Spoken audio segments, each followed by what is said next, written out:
Hello, everybody, and welcome to the PT on Ice Daily Show. My name is Christina Previtt. I am one of the lead faculty within our Modern Management of the Older Adult Division, part of our geriatrics team.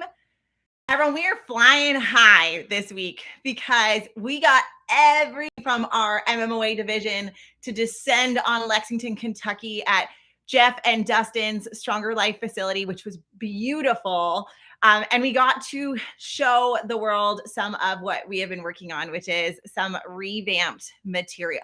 So we got to really focus on dialing in live to be about lab. We were moving all weekend. It was so fun and so amazing. If you were thinking about joining MMOA Live, we have a couple of opportunities coming up in the remainder of this month. So this weekend, Dustin and Jeff are going to be in Bedford, Texas, and Julie and Ellen are going to be in oh my gosh, I'm blanking on where they are. They're in Minnesota. And then I was like, I know this. And then the next weekend, Alex is going to be in California. And so if you are looking for where MMOA is going to be, we have a ton of courses into the end of 2023. We are not adding any more locations for MMOA Live in 2023. So if you're kind of waiting for one to come closer to you, for the end of this year, that isn't going to happen if it's not there now, because we're kind of locked in. And we have lots of offerings that's going to come up for 2024. So if you're looking to see that live material, that is where to go. Okay, so today I wanted to talk a little bit about a framework for balance intervention.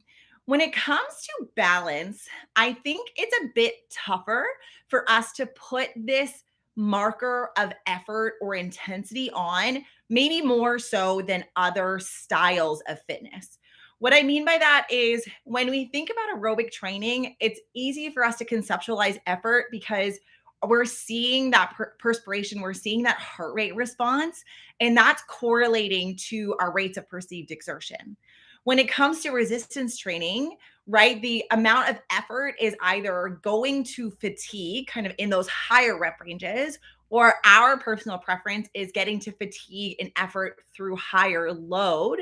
And again, it corresponds to changes in rates of perceived exertion.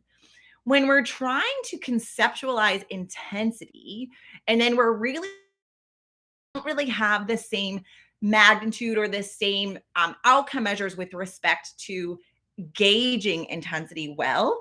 And so within MMOA, we really try and create this framework for individuals to help guide them through this kind of thought process, and then create a kind of stepwise framework within our mind for how we implement this in clinical practice.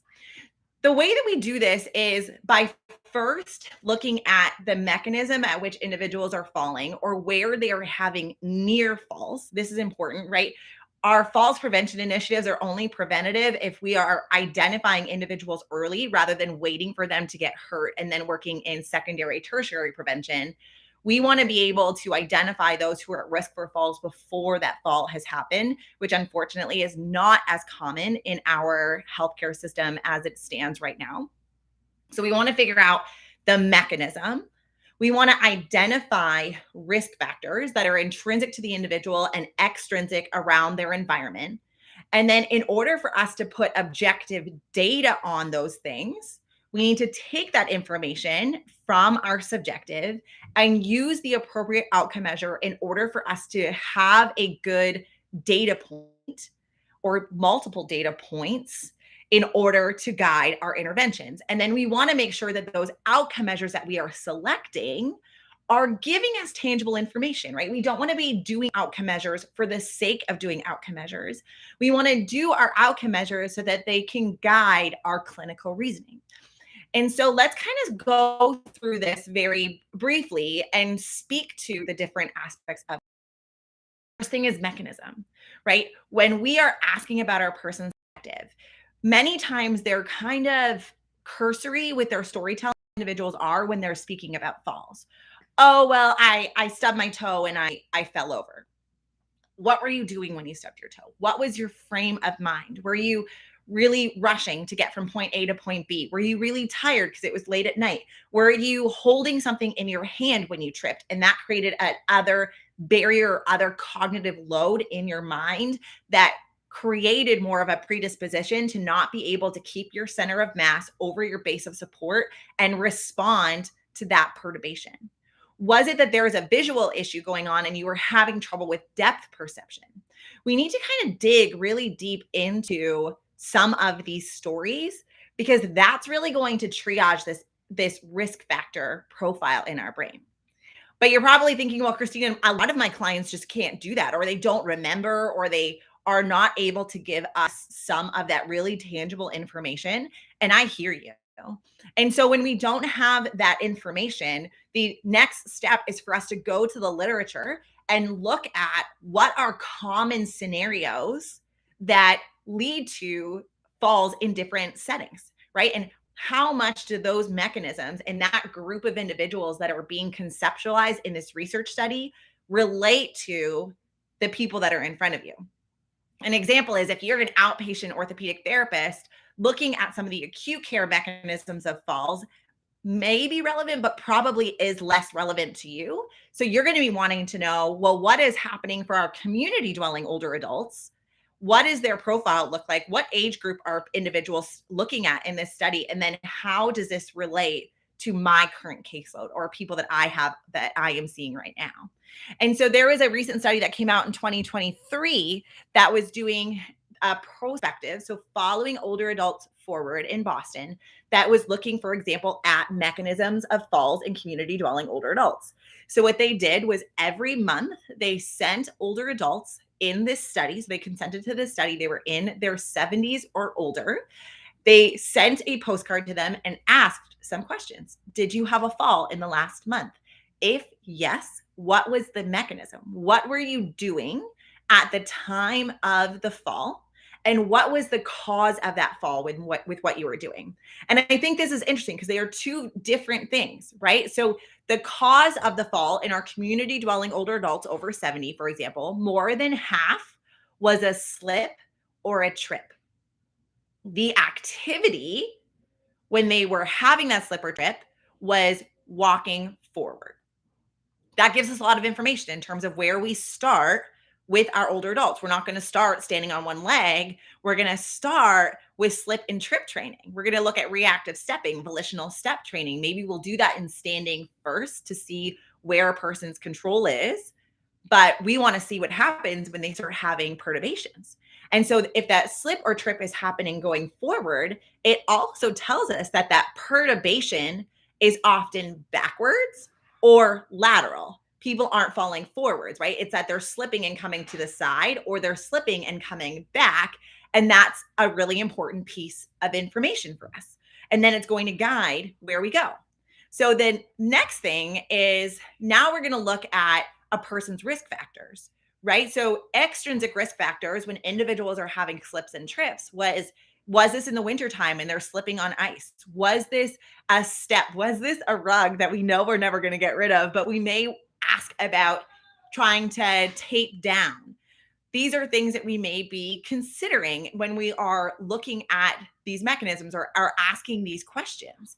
And so that's extrinsic. So we're taking this mechanism, we're looking at some extrinsic factors, and then the intrinsic, people are going to be telling us in their narrative that they may feel like their balance isn't really great, or they're having trouble holding on to objects and navigating around their home or navigating outside, or they recognize that the pain in their knee is making them not feel as strong or confident in their gait.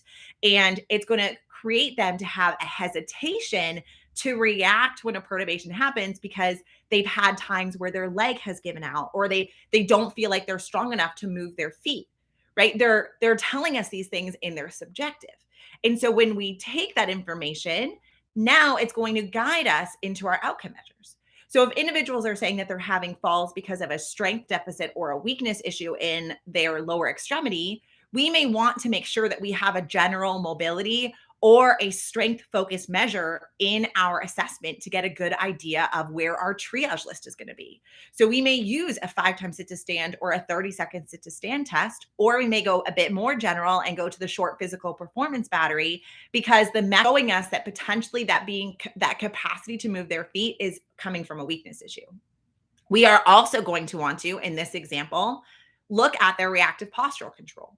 We heavily leverage the mini best because there is a subsection of the mini best that looks at reactive postural control in each direction.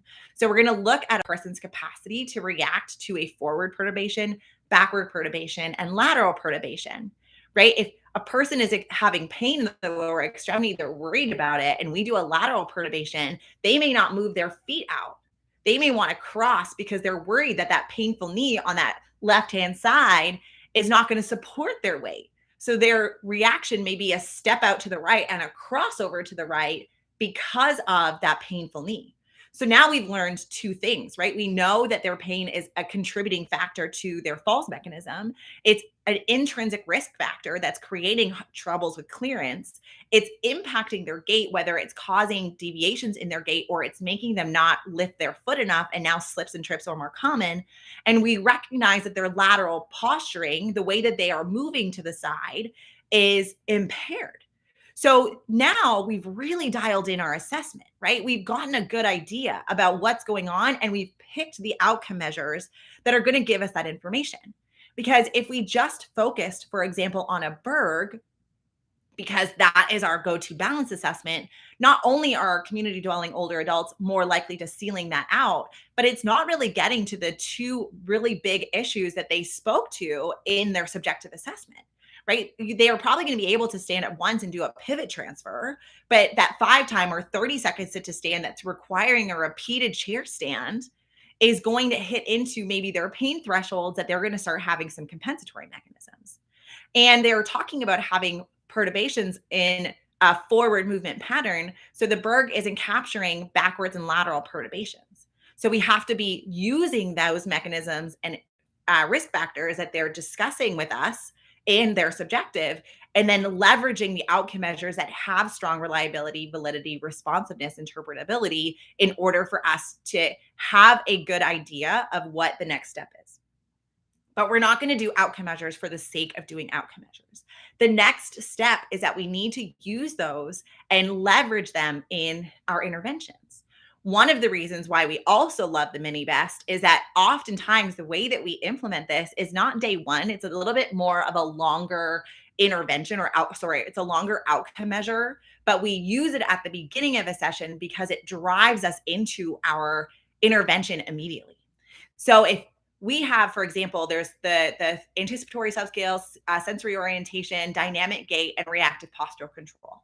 If we think that dynamic gait and reactive postural control are the two areas that, based on a person's subjective, they may struggle with more, we may use those, see where they're starting to have these deficits. It may be obstacle navigation, for example, with that, still going with this example of having slips and trips because of a painful knee and seeing gait deviations where they're not clearing obstacles as readily as they used to when pain was a bit more managed. And they may have issues with reactive postural control backward and laterally. And we're going to see that it's coming to the left because it's their left knee that's painful. So now we have a lot of good information. We have a lot of good data. We use those outcome measures and we're directly going into intervention, right? Like I may use a Clock Yourself app and block out the forward stepping, and I'm going to be focusing on reacting backwards. Or I may take out the right-hand side of the clock and I want them to react to the left. And that is going to do at different cadences and then see, what does the threshold look like? What does the step length look like? Does pain start to increase? What is that pain threshold like? How long does that pain take to come back down? And we're also intervening. We can also take, some of these obstacle courses and put them into our interventions that day. Throw all of them together and put them into rounds for time or an AMRAP where they're going back and forth between reactive stepping and obstacle courses. And now you're working on some strength because they're doing bigger clearances. We may put a step up in that obstacle course. And then we're working on reactive control to the side that they're experiencing difficulties. So when we kind of take a step back, when we slot in what we see into this framework, it can be really helpful. So to bring this full circle, we want to think about balance intensity just like anything else. It's just like aerobic training. It's just like resistance training, but we cannot get good outcomes with bad data. So, how do we do this? Our subjective, we need to dial in on mechanisms and risk factors. We need to be asking questions. If we do not have the answers to those questions, we're going to rely on the evidence of where older adults in different settings tend to fall. Then we're going to use outcome measures and we're going to select the outcome measures, if we can, based on our setting, that are going to give us the information we need to see where those thresholds are. From there, we're going to drive ourselves right into where those deficits lie, and we're going to get to an intensity where individuals are either weary, we're pushing into potentially some low-grade pain, or are self-reporting high amounts of fatigue or nervousness. So we may be doing some graded to fear, and that is a form of progressive overload, especially in the geriatric space where fear of falling is a big risk factor for future falls. So kind of bringing this full circle, here is the framework for you when you have a person coming in who is having falls or is worried about their balance, and it'll allow you to really dial in your interventions. Let me know if you have any other questions. What are your thoughts on this? I would love to have a dialogue. If you are interested in learning more about some of this research, we just put that 2023 paper into MMOA Digest. So every 2 weeks, there is a email research email, there it is, that we send out that allows you to stay up to date with the evidence. We put all of our new courses on there. So definitely go to ptnice.com/resources and sign up for Digest. If you are not on Hump Day Hustling, please make sure you do that too. That is all different types of research from all of our divisions. And have a wonderful Wednesday. Bye, everyone.